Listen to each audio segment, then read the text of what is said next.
Game over में दो बड़े नाम आ गए हैं। सौरव गांगुली, विराट कोहली ग्लोबल स्टार्स हैं। इस वक्त क्रिकेट पर जी न्यूज के खुलासे का बड़ा असर आप देख सकते हैं सोशल मीडिया पर। हमारा जो हैशटैग है गेम ओवर, इस पर देश और दुनिया से प्रतिक्रिया आ रही है और गेम ओवर इस वक्त ट्विटर पर नंबर 1 ट्रेंड कर रहा है। साथ ही हैशटैग जी न्यूज भी टॉप ट्रेंड्स में शामिल है। यानी कि जी न्यूज ने आज प्राइम टाइम में इस खुलासे के जरिए एजेंडा सेटिंग की है। गेम ओवर, क्रिकेट से जुड़ा इतना बड़ा खुलासा जिसे आप इग्नोर नहीं कर सकते हैं, बल्कि अगर अभी तक आपने नहीं देखा है तो दीपक जी अब आने वाला है तो बहुत कुछ बड़े बड़े खुलासे हैं। जी हाँ, बहुत बड़े खुलासे हैं और ये बड़े खुलासे किस किस के बारे में हैं? दो चेहरे आपने देखे, सौरव गांगुली जिन्होंने भारतीय क्रिकेट को तेवर दिए, विराट कोहली जिन्होंने स्टाइल दी, स्टेमिना दिया, फिटनेस दी, उस तेवर में भी 4 चांद लगाए और उस तेवर में भी 4 चांद लगाए। अगर ये कहा जाए गलत नहीं होगा। फिर दिक्कत क्या है वही तो बताएंगे। और अब वो खुलासा जो सौरव गांगुली से जुड़ा है, वो खुलासा जो विराट कोहली से जुड़ा है, वो खुलासा जो बीसीसीआई के अध्यक्ष और टीम इंडिया के कप्तान के बीच हुई लड़ाई से जुड़ा है। बिल्कुल, और ये खुलासा जो है मैं यहाँ बैठकर नहीं बताने वाली हूँ, मैं आपको इस बड़ी स्क्रीन के जरिए समझाने की कोशिश करूंगी कि आखिर अब ये जो हमारा दूसरा चरण है आज के इस खुलासे का, इसमें खुफिया कैमरे पर चीफ सिलेक्टर चेतन शर्मा ने क्या कुछ बताया है। आप देखिए कि भारतीय, आप खड़ी हुई हैं, हमारे दर्शक भी अब खड़े हो गए क्योंकि बात हो रही है दादा की और बात हो रही है विराट की। बिल्कुल ठीक कहा आपने। आप देखिए भारतीय क्रिकेट में 21वीं सदी का ये सबसे बड़ा विवाद भी कह सकते हैं आप इसको। इसका सच पहली बार बीसीसीआई की जो कोटरी है उसके बाहर आ गया है। बीसीसीआई की चयन समिति के चेयरमैन ने जी मीडिया के खुफिया कैमरे पर यह खुलासा किया है कि सौरव गांगुली और विराट कोहली के बीच विवाद में कौन सही था, कौन झूठ था, और ये तमाम विवाद मैं आपको दिखाऊंगी एक एक करके। जो खुलासे हैं वो हम इस बड़ी स्क्रीन पर आपको दिखाएंगे। पहले आप इस विवाद से जुड़ी, इस खुलासे से जुड़ी ये रिपोर्ट देखिए। ईगो का विवाद है, तो कहता मैं बड़ा हूं, कहता मैं बड़ा।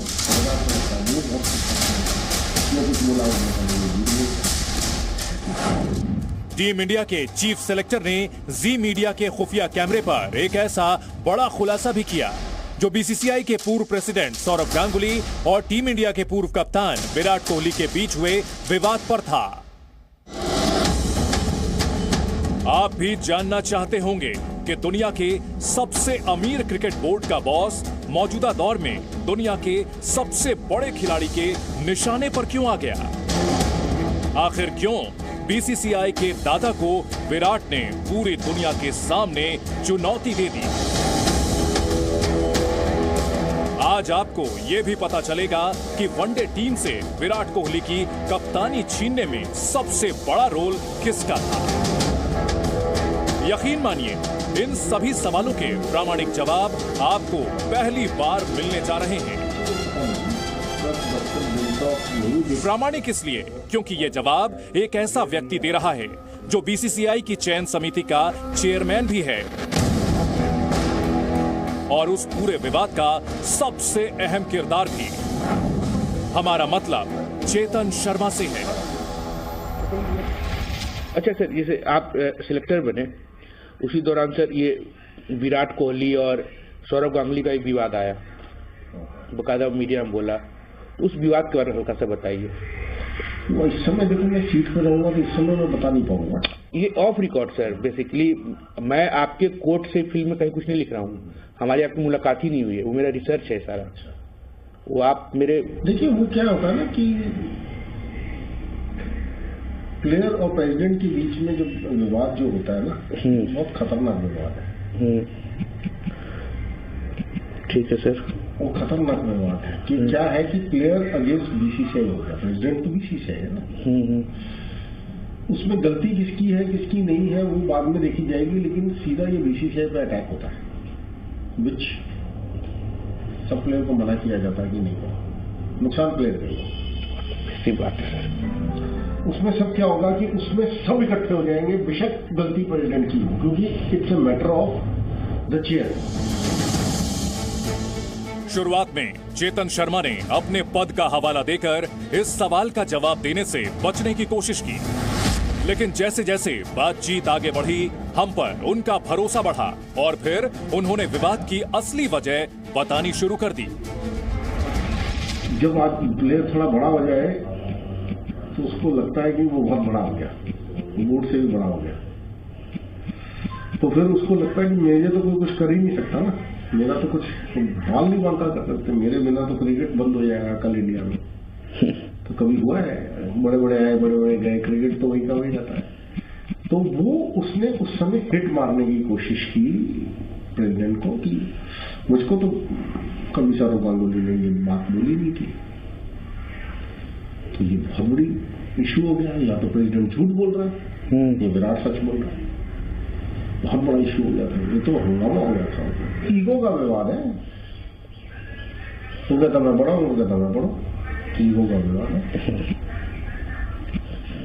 सौरव गांगुली भी कप्तान रहा है देश का, बहुत बड़ा कप्तान, मोस्ट ट्रस्टवर्दी एंड मोस्ट, उसको आज भी कहा जाता है बहुत सक्सेसफुल कैप्टन बोला जाता है। तो विराट को लगता है वो बहुत सक्सेसफुल है। उसने कुछ बोला, उसने कहा नहीं ये झूठ बोल रहा है, ऐसी बात तो मुझे कभी नहीं बोली उसने, और टकराव हो गया दोनों के बीच में। टीम इंडिया के लिए खिलाड़ियों का चयन करने वाली समिति के चेयरमैन चेतन शर्मा के मुताबिक गांगुली और विराट के बीच टकराव की सबसे बड़ी वजह थी ईगो। विराट कोहली को लगने लगा था कि उनका कद क्रिकेट से बड़ा हो गया है। चेतन शर्मा का दावा है कि विराट ने बीसीसीआई के तत्कालीन अध्यक्ष सौरव गांगुली पर जानबूझकर पलटवार किया। क्यों कहा विराट ने, और कोई वो एज ए कैप्टन जा रहा था साउथ अफ्रीका, प्रेस कॉन्फ्रेंस जो होती है वो टीम के बारे में होती है, इस टॉपिक को लाने की जरूरत भी नहीं थी वहां, लेकिन वो इस टॉपिक को लेके आया, जानबूझ के लेके आया। कौन? विराट। चेतन शर्मा विराट कोहली की जिस प्रेस कॉन्फ्रेंस का जिक्र कर रहे थे, उस प्रेस कॉन्फ्रेंस के बाद ही विराट और सौरव गांगुली के बीच विवाद शुरू हुआ था। T20 कैप्टनसी को छोड़ने की मैंने पहले बीसीसीआई से कम्युनिकेट किया। सबसे पहले मैंने बीसीसीआई को अप्रोच किया कि मेरा ये पॉइंट ऑफ व्यू है, ये डिसीजन है और इन रीजंस की वजह से मैं ये करना चाहता हूं। तो उसको बहुत एक अच्छे तरीके से रिसीव किया गया। उसमें कोई ऑफेंस नहीं थी, उसमें कोई हेजिटेशन नहीं थी, उसमें मुझे ये नहीं कहा गया था कि आप T20 कैप्टनसी ना छोड़िए, बल्कि उसको बहुत अच्छे से रिसीव किया गया कि बहुत एक प्रोग्रेसिव स्टेप है और सही डायरेक्शन में है। तो उस टाइम मैंने कम्युनिकेट किया था कि जी हाँ, मैं ओडीआई और टेस्ट में कंटिन्यू करना चाहूंगा, अनलेस कि ऑफिस बेयरर्स और सिलेक्टर्स को लगे कि मुझे ये रिस्पॉन्सिबिलिटी नहीं करनी चाहिए। विराट का वो बयान आपने देखा। अब आप गांगुली कोहली विवाद का पूरा बैकग्राउंड समझ लीजिए। साल 2021 में T20 वर्ल्ड कप की मेजबानी यूएई यानी संयुक्त अरब अमीरात कर रहा था। विराट कोहली टीम के कप्तान थे और उन्होंने पहले ही ऐलान कर दिया था कि वर्ल्ड कप के बाद वो T20 की कप्तानी नहीं करेंगे। टीम इंडिया का प्रदर्शन उस वर्ल्ड कप में बेहद खराब रहा। टीम दूसरे राउंड में भी नहीं पहुंच पाई। बदकिस्मती देखिए, जिस पाकिस्तान से भारत किसी वर्ल्ड कप में कभी नहीं हारा था, उसने भी विराट की टीम को 10 विकेट से हरा दिया।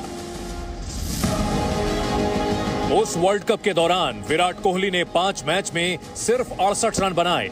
इनमें से 57 रन तो सिर्फ एक पारी में उन्होंने बनाए थे। इस दौरान उनका स्ट्राइक रेट T20 के लिहाज से औसत दर्जे का भी नहीं रहा। तो क्या विराट के दिमाग में कप्तानी को लेकर पहले से कुछ चल रहा था? T20 की कप्तानी छोड़ने के ऐलान करने के बाद से ही क्या विराट और बीसीसीआई के बीच तलवारें खिंच चुकी थी? क्या उन्हें T20 वर्ल्ड कप के दौरान ही लगने लगा था कि आगे उनकी राह और मुश्किल होने वाली है? क्या वो विवाद की वजह से प्रेशर में थे? क्या इन्हीं वजहों से विराट कोहली का प्रदर्शन सीरीज में खराब रहा? उसके बाद न्यूजीलैंड की टीम टेस्ट और T20 मैच खेलने भारत आई। टेस्ट मैच में कप्तान विराट ही थे, लेकिन T20 सीरीज में रोहित शर्मा टीम इंडिया की कप्तानी कर रहे थे और विराट आराम कर रहे थे। उसके बाद भारतीय टीम को साउथ अफ्रीका जाना था, जहां टेस्ट और वनडे मैच की सीरीज खेलनी थी। 8 दिसंबर 2021 को चेतन शर्मा की अगुवाई वाली चयन समिति ने जब टीम का ऐलान किया तो हर कोई हैरान रह गया। विराट कोहली टेस्ट टीम के कप्तान तो थे, लेकिन वनडे में उनकी जगह रोहित शर्मा को नया कप्तान बना दिया गया। विराट के मुताबिक उन्हें वनडे में नए कप्तान के बारे में सिर्फ 1.5 घंटे पहले बताया गया। ये दावा उन्होंने 15 दिसंबर 2021 को एक प्रेस कॉन्फ्रेंस के दौरान किया।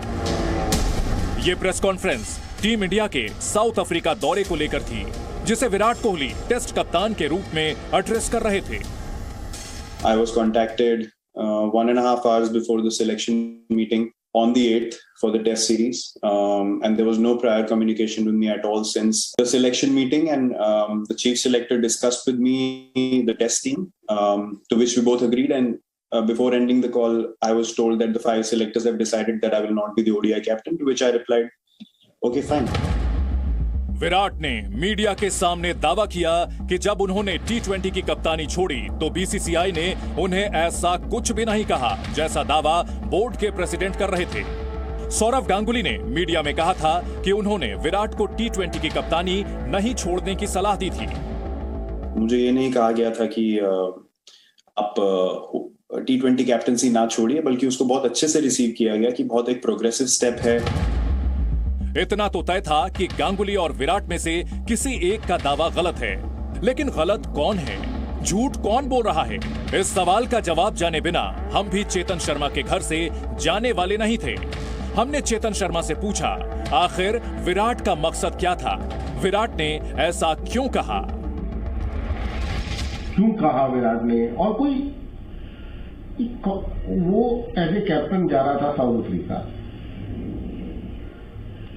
प्रेस कॉन्फ्रेंस जो होती है वो टीम के बारे में होती है, इस टॉपिक को लाने की जरूरत भी नहीं थी वहां, लेकिन वो इस टॉपिक को लेके आया, जानबूझ के लेके आया। कौन? विराट। उसका मकसद क्या था? उसका यही मकसद वही बता सकता है। नहीं, फिर भी एक हल्का सा बताइए। मकसद तो यही कि उसको ये लग रहा था कि मेरी जो कैप्टनशिप गई है वो प्रेसिडेंट की वजह से गई। बीसीसीआई की चयन समिति के चेयरमैन ने ये तो बता दिया कि विराट को ऐसा लगता था कि उनकी कप्तानी सौरव गांगुली की वजह से गई, इसलिए विराट ने प्रेस कॉन्फ्रेंस के जरिए सौरव गांगुली पर पलटवार किया। लेकिन सबसे बड़ा सवाल, आखिर झूठ कौन बोल रहा है?